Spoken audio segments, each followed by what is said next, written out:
الحمد للہ رب العالمین والعاقبۃ للمتقین الصلاۃ والسلام علی سید الانبیاء والمرسلین اما بعد فاعوذ باللہ من الشیطان الرجیم بسم اللہ الرحمن الرحیم سبحان الذی اسری بعبدہ لیلا من المسجد الحرام الى المسجد الاقصی آمنت باللہ صدق اللہ مولانا العظیم. درود پاک محبت کے ساتھ پڑھ لیں. الصلاۃ والسلام علیک یا سیدی یا رسول اللہ وعلی آلک واصحابک یا سیدی یا حبیب اللہ. الصلاۃ والسلام علیک یا سیدی یا رحمۃ للعالمین وعلی آلک واصحابک یا سیدی یا خاتم النبیین. معزز سامعین کرام، آج کی یہ بابرکت رات معراج مصطفیٰ صلی اللہ علیہ وسلم کی رات ہے، اور ہماری خوش قسمتی اور خوش نصیبی ہے کہ اللہ تبارک و تعالیٰ نے چند گھڑیاں ہمیں اپنا اور اپنے محبوب علیہ السلام کا ذکر کرنے کی توفیق عطا فرمائی ہے. حضرات محترم، اللہ تبارک و تعالیٰ نے حضرت آدم علیہ السلام سے لے کر حضرت عیسیٰ علیہ السلام تک کم و بیش 1.25 لاکھ انبیاء کرام کو مبعوث فرمایا. ہر ایک کو معجزات عطا فرمائے، لیکن رب نے اپنے محبوب علیہ السلام کو جہاں سارے انبیاء اور رسول پہ فضیلت اور مرتبہ عطا فرمایا ہے، وہیں پہ اگر معجزات کے حوالے سے دیکھا جائے تو اللہ تبارک و تعالیٰ نے اس حوالے سے بھی آپ کو بے مثل اور بے مثال بنا کے بھیجا ہے، اور آپ کو سراپا معجزہ بنا کے بھیجا ہے. باقی انبیاء اور رسول کو نا کسی کو 1 معجزہ، کسی کو 2 معجزے، کسی کو 3. رب کا قرآن کہتا ہے وَلَقَدْ آتَيْنَا مُوسَىٰ 9 آیَاتٍ بَيِّنَاتٍ، کہ ہم نے سب سے زیادہ موسیٰ علیہ السلام کے معجزات کا ذکر آتا ہے قرآن پاک کے اندر کہ ان کو 9 معجزات عطا کیے گئے. لیکن جس طرح اللہ تبارک و تعالیٰ نے باقی ہر حوالے سے محبوب کو فضیلت عطا فرمائی ہے نا، اسی طرح معجزات کے حوالے سے بھی آپ کو برتری اور شرف عطا فرمایا ہے. اور ان میں سے 2 بڑے معجزات ہیں. ایک تو معجزہ قرآن پاک ہے جو آپ کو عطا کیا گیا، اور دوسرا یہ معجزہ معراج مصطفیٰ کا ہے. اب دیکھیں، حضرت موسیٰ علیہ السلام کوہ طور پہ جاتے ہیں، رب سے کلام کرتے ہیں، اور جب اس کلام کی لذت کو محسوس کیا، آپ سراپا آپ کا جسم جو ہے وہ سارا رب کا کلام سنتا تھا.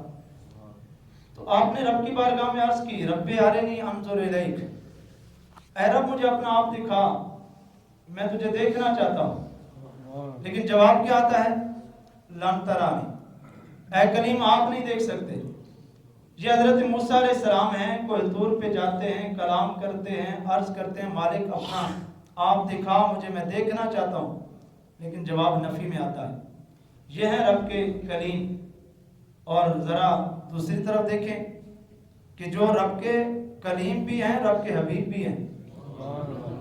کلام بھی کیا رب کے ساتھ، رب کے حبیب بھی ہیں، اور رب نے آپ کو لامکان پہ بلا کے اس رات کی جس رات آپ آرام فرما رہے ہیں، اللہ تبارک و تعالیٰ جبریل امین کو بھیجتا ہے 70,000 فرشتوں کے ساتھ براق جیسی سواری دے کے.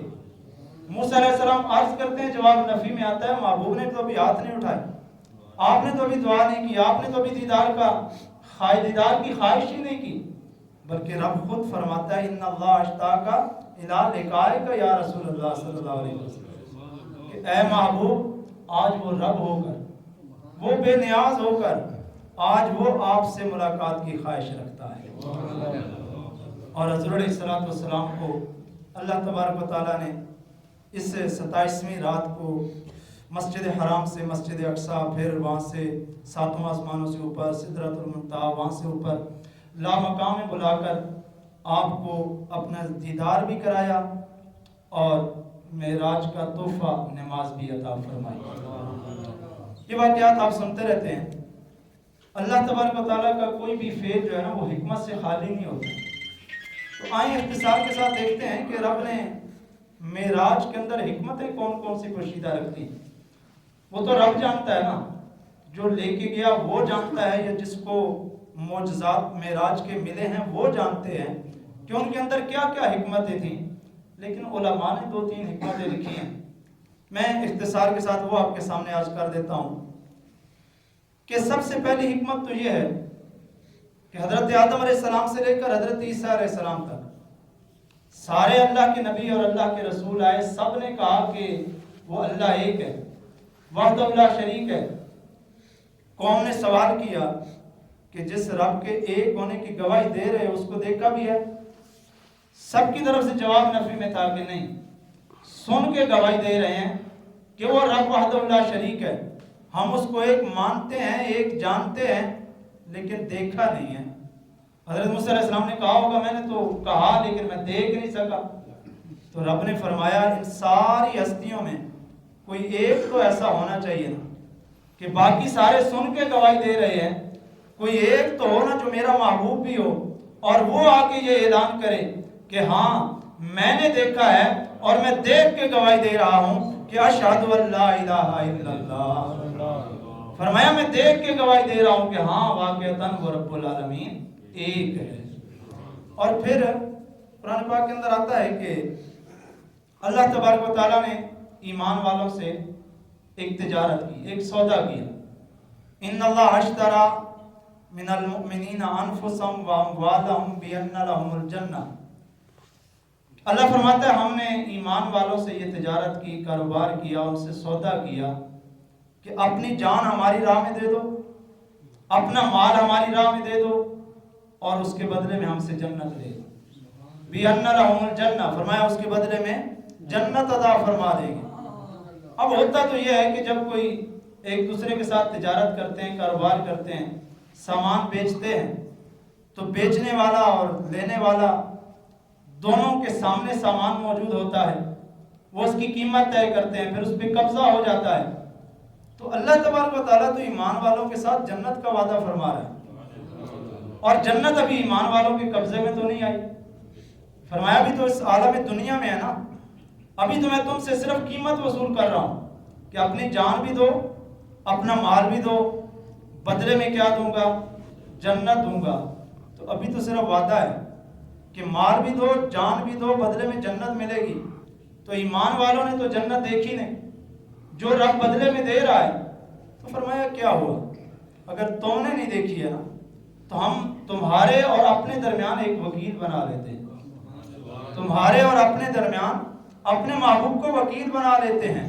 فرمایا ہم ان کو معراج کی رات نا جنت کے نظارے بھی کرا دیں گے، اپنے غلاموں کے محلات بھی دیکھ لیں گے اور جنت کی ساری نعمتیں بھی دیکھ کے آئیں گے، پھر آگے اپنے ماننے والوں کو بتا دیں گے کہ ہاں جس رب نے جنت کا وعدہ کیا ہے نا، جس رب نے تمہارے ساتھ جنت کا سودا کیا ہے، میں اس جنت کی زیارت کر کے آ گیا ہوں، جنت کا دیدار کر کے آیا ہوں، جنت کی نعمتوں کو دیکھ کے آیا ہوں، اس رب العالمین نے تمہارے ساتھ حق سچ کا سودا کیا ہے۔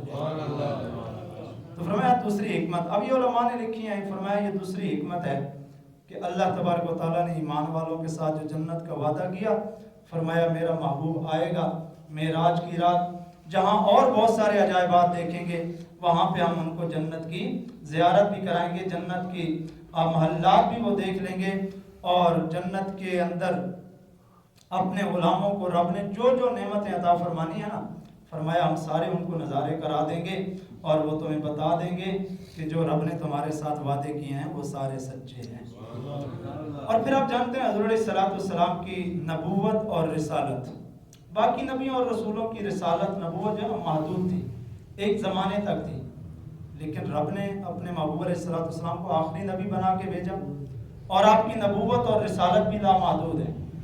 آپ کی سلطنت جو ہے نا وہ زمین پر بھی ہے، آسمانوں پر بھی ہے، جنت پر بھی ہے۔ فرمایا محبوب زمین پر تو آپ رہتے ہیں، یہاں تو آپ کی سلطنت ثابت ہو گئی ہے، تو اب کیوں نہ آپ ذرا آسمانوں کی سیر فرما لیں، اب کیوں نہ آپ ذرا لامکان پہ آ جائیں، سدرۃ المنتہا پہ آ جائیں، تاکہ جیسے آپ کی حکومت زمین والوں پہ ثابت ہو گئی ہے نا، ویسے ہی آپ کی حکومت آسمان والوں کے لیے بھی ثابت ہو جائے گی۔ اس لیے سرکار نے فرمایا تھا نا کہ وزیر آیا فی الارض و وزیر آیا فی السماء، جن کی جہاں تک سلطنت ہوتی ہے، جہاں تک حکومت ہوتی ہے، وزیر بھی وہاں تک ہوتے ہیں. تو فرمایا میرے زمین پر بھی 2 وزیر ہیں، آسمان پر بھی 2 وزیر ہیں. تو یہ آپ کی سلطنت فرمایا معراج کی رات ہم ثابت کر دیں گے کہ جس محبوب کو ہم نے زمین کے خزانے عطا فرمائے ہیں نا، اسی محبوب کو ہم نے آسمانوں کا بھی مالک بنایا ہے، جنت کا بھی مالک بنا دیا ہے. اور پھر رب کے محبوب معراج کی رات یہ کیسا عظیم تحفہ، نماز کا تحفہ لے کے آئے. اللہ تبارک و تعالیٰ سے دعا ہے کہ وہ رب العالمین ہمیں معراج کی حکمتوں کو سمجھنے کی توفیق عطا فرمائے، اور معراج جیسے عظیم تحفے کی اس کی اہمیت کو سمجھنے کی توفیق عطا فرمائے. اور آخر میں ایک بات یہ ذکر کر دوں کہ معراج جو ہے نا، اس کا جو مختصر سا ذکر ہے نا، پہلا مسجد حرام سے مسجد اقصیٰ تک، یہ تو قرآن پاک کے اندر صراحتاً موجود ہے. اس کا انکار کرنے والا دائرہ اسلام سے خارج ہو جاتا ہے. اور پھر سوال یہ ہوتا ہے کہ رب نے وضاحت کے ساتھ صرف یہاں تک کیوں کیا؟ حالانکہ رب کے محبوب تو 7 آسمانوں سے اوپر گئے، سدرۃ المنتہا سے اوپر، باقی سب کا وضاحت کے ساتھ نہیں، صرف اس کا ذکر وضاحت کے ساتھ ہے. تو علماء لکھتے ہیں اس لیے کہ حضور علیہ السلام نے معراج کی رات واپس آ کے نا مشرکوں کے سامنے، مکہ کے لوگوں کے سامنے جو واقعہ معراج بیان کرنا تھا، تو وہ تو صرف واقف ہی اسی راستے کے تھے، وہ صرف مسجد حرام سے مسجد اقصیٰ تک کے راستے سے واقف تھے. تو اس لیے رب نے صراحتاً اسی کا ذکر کیا ہے، اور اس کا انکار کرنے والا کافر ہے.